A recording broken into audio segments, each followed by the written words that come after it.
Well, thank you, Madam Chair, and let me begin by saying that I want to associate myself with your kind words about Ashley's service to this committee, and we wish her nothing but the best in her next chapter. You know, the people who serve on the staffing of the Rules Committee work awfully long hours, probably more than any other committee, and we don't thank them enough, but I wish you all the best, Ashley.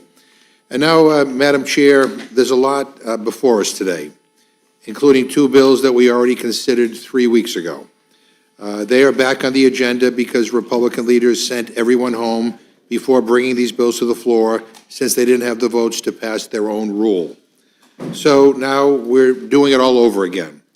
And then there are a few new things before us today. First, a budget proposal that includes $73 billion for Donald Trump's new never-ending war in Iran that Congress already voted to end, a $12 billion Band-Aid for farmers who are hurting, which I would say is a pretty big admission that Trump's tariff policies have devastated American farmers, and, of course, $10 billion to indulge the president's insane election conspiracy theories. I don't know how many of you watched his speech last Thursday, but it was both wacky and scary. Wacky because it was one conspiracy theory after another, scary because this guy's actually sitting in the Oval Office. Together, this budget framework outlines nearly $100 billion, that's billion with a B, in funding with zero pay-fors. Even Republicans know this thing is a dud. One Republican said, and I quote, $95 billion in new deficit spending, no offsets, and not one provision to lower the cost of living, end quote. Other Republican members have called it, quote, dead on arrival. There's also a continuing resolution to keep the government open. The funding deadline is months away, and Republicans are already admitting they cannot finish their work. Instead, they're trying to punt our work until December 4th. We also have before us the Stop Insider Trading Act. I absolutely support a ban on congressional stock trading. You shouldn't be able to use public power for private profit. I agree with that 100%. But the idea that this Republican Congress has suddenly seen the light is a joke. The net worth of Donald Trump and his family have grown on a scale without precedent. We just found out his own teleprompter operator has been illegally cashing in on Kalshi bets. I mean, the corruption is staggering. And now the president wants to sell early access to his market-moving social media posts to those who can afford it. This president and this Republican Party are rotten to the core and corrupt through and through. This is a nice little game they're playing, bringing the stock trading ban to the floor and attaching it, to get this, an unrelated partisan bill to make it harder for American citizens to vote in elections. But that's what they're doing, and it's a game to them. It's all a game. If they cared about corruption, they could have banned stock trading 18 months ago. And they could have brought a bill to the floor to address the blatant, brazen, shocking corruption at the White House. Instead, we get this totally inadequate and insufficient bill, which they know is dead on arrival in the Senate. And finally, there's Republicans' so-called Main Street Capital Access Act. Lovely name. Wall Street must have focus grouped it. This bill makes bank mergers easier, regulators weaker, and oversight looser. What could possibly go wrong? Republicans run the House, they run the Senate, and the White House. What they lack is any idea on how to use it to make people's lives better. Power is supposed to be about helping people, and instead this majority uses it to protect the president, to pay off the powerful, and to funnel more money into yet another endless war. The American people deserve a hell of a lot better, and I yield back my time. First of all, let me just say, I love you Republicans. You don't take responsibility for anything. I mean, you control the House, you control the Senate, you control the White House, I think you control the Supreme Court, and nothing is your responsibility. Boy, it must be nice to live that way. And I'll just say one thing. When you guys want to get things done, I mean, you do. When you wanted tax cuts for millionaires and billionaires, I mean, you shoved that through, added $4.7 trillion to the debt. You got that through. I wish we could have stopped it, but you got it through. When you wanted to cut Medicaid by $1 trillion, you did it in a nanosecond. SNAP by $200 billion, you're going to increase hunger in this country. I mean, so the idea that, this idea that somehow you can't get anything done, Yeah, you do. The stuff you get done, unfortunately, is bad for the American people. But everything is somebody else's fault. It's never your fault. And don't even get me going on corruption or on fraud or waste or abuse. I'm looking at what's happening in the White House right now and the silence of the entire Republican conference. I mean, that is complicity. That is complicity. And history will record that you were silent as this president ripped off the American people. I've never seen anything like it. It makes Richard Nixon look like a Boy Scout. But Chairman Arrington, in 2024, you came before this committee and you said, quote, "At a time when our national debt is approaching $35 trillion, we are adding almost $8 billion to the debt every day, and we pay 62 cents on every dollar just to service the debt. We must lead Congress toward a path of fiscal responsibility. The trajectory is unsustainable and is arguably the biggest threat facing our nation," end quote. You ended your remarks by saying, and I quote, "Not paying for our spending is not only irresponsible, it is irrational. We cannot continue to thrust the costs of things we think are important onto the backs of our kids and grandkids," end quote. Chairman Arrington, do you still believe that our debt is one of the biggest threats facing our nation? I do.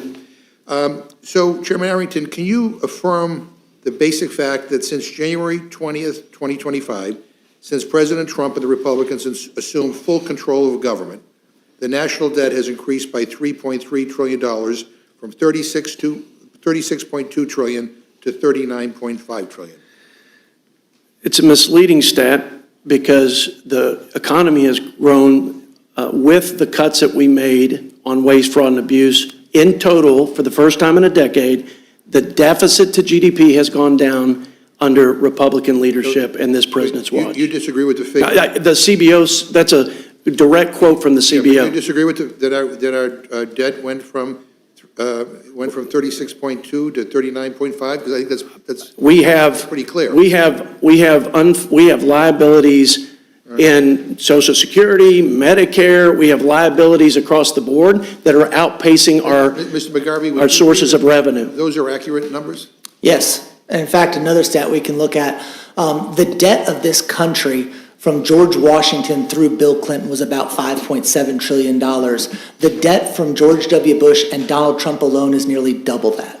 Chairman Arrington, isn't it true that you and everybody on the Republican side here voted in favor of a Republican reconciliation bill that is projected to add $4.7 trillion to our nation's debt over the next decade? Not true. Another $70 billion that provided funding for ICE and CBP? The ICE and CBP was simply a replacement of what would have been discretionary funding for ICE and CBP when every Democrat voted to defund it. Did you vote for that? Of course, I wouldn't defund ICE and CBP. That's, yes, sir. Can you confirm that the plain text of the budget resolution before us right now instructs committees to propose legislation that would increase the deficit by as much as $95 billion with no requirement that it be paid for? Mr. McGovern, ever since I've been here, and probably for 100 years, when we are in conflict and our military needs supplemental resourcing to keep our troops safe, we have never offset it. And the $200 billion that you and your colleagues gave to Ukraine, that was not offset. So I don't expect we should do this any differently. Yeah, but you said, I go back to not paying for our spending is not only irresponsible, it's irrational. I agree. Continue to thrust the cost of things that we think are important onto the backs of our kids and our grandkids. That's correct. The question is, how can you come before the committee and advocate for spending tens of billions more taxpayer dollars on top of the trillions that you have already added to the deficit while not requiring any of this? It's a fair question. Not just the military stuff and other stuff, why that none of it is paid for. It's a fair question. Yeah. And I think we have to ask ourselves as a Congress why we provide emergency funding, supplemental appropriations for emergencies, because those emergencies require expeditious action, A, and B, if we don't act, we'll spend a lot more money. Now, that doesn't mean we shouldn't budget for emergencies. We need to do a better job of that across the board. Was it an emergency to give tax breaks to billionaires and millionaires? Because that was not paid for either. It was, in fact. Okay, all right. Well, in fact. I'm glad. So we just have a disagreement. You think an emergency is making sure that millionaires and billionaires get tax cuts, big corporations? I just disagree with that. That's a fundamental values question. I didn't say that, just for the record, Right. although some after a 21% inflation tax, would have said a 22% tax hike would be an emergency for their families. Yeah, your budget resolution instructs the Armed Services Committee to increase the deficit by as much as $60 billion in order to use taxpayer dollars to cover more of the cost of the president's war in Iran. Are you aware that Republicans gave the Department of Defense an extra $150 billion last July? Yes. And according to the Trump administration's own numbers, more than half of that money, $75.7 billion, has yet to be spent or even obligated? I know that we gave $150 billion to the defense of our country. Right. So given that you've said that our nation's debt is such an existential crisis, Yes. wouldn't you agree that it is irresponsible to spend another $60 billion in taxpayer dollars on Trump's war when you already have $75 billion available?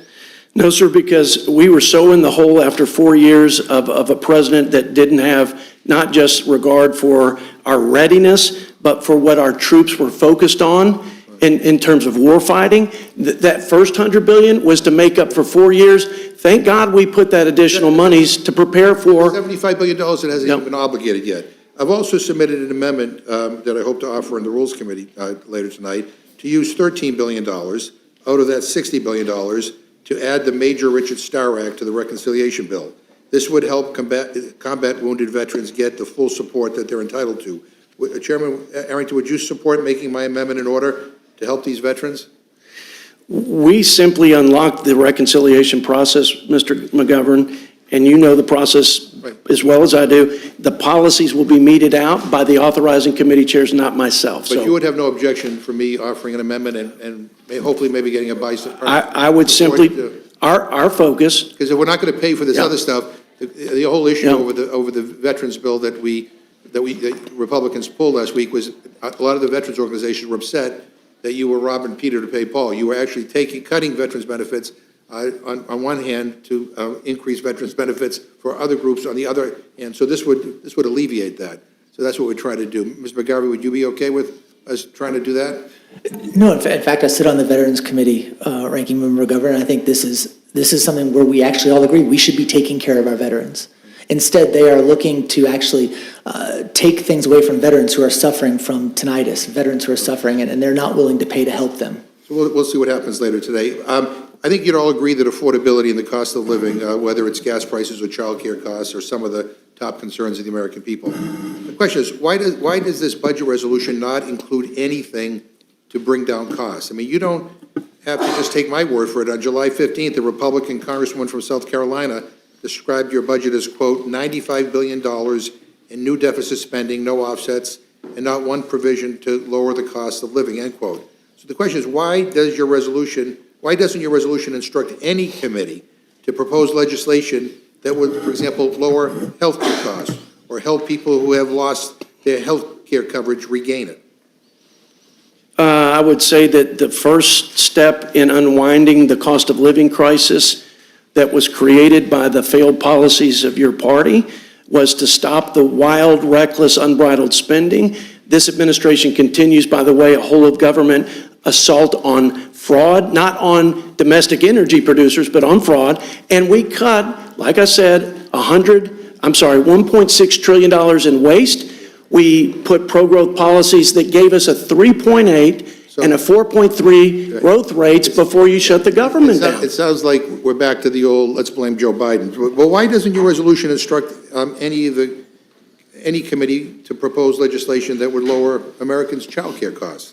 Or why doesn't the resolution instruct any committee to propose legislation that would lower Americans' housing or rent costs? Or why doesn't your resolution instruct any committee to propose legislation that would lower gas prices for Americans' energy bills? I mean, this is kind of the problem in a nutshell, and I'll close with this. You know, when it comes to war and tax cuts for wealthy and big corporations, you guys trip over yourselves to spend tax dollars with no offsets. This is your MO.